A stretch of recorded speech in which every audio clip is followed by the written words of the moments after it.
ang uniformeng kupas na may bahid ng dahas. Dudublihin ko sahod nyo, wag na kayo lumihis ng landas. Hulihin nyo mga gumagawa ng masama, kahit pangalan ko nakataya.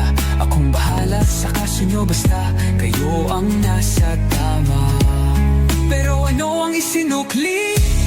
Bakit kayo nagpunyagi?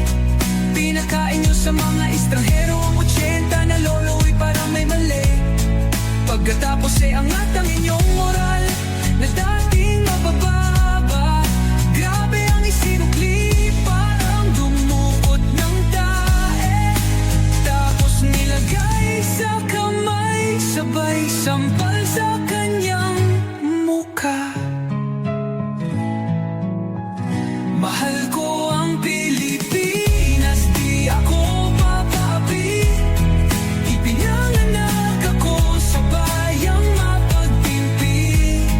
Ipaglalaban ko ang kalayaan, kahit ako'y masawi. Sisikat din ang araw, muli tayo magsasamang nakangiti.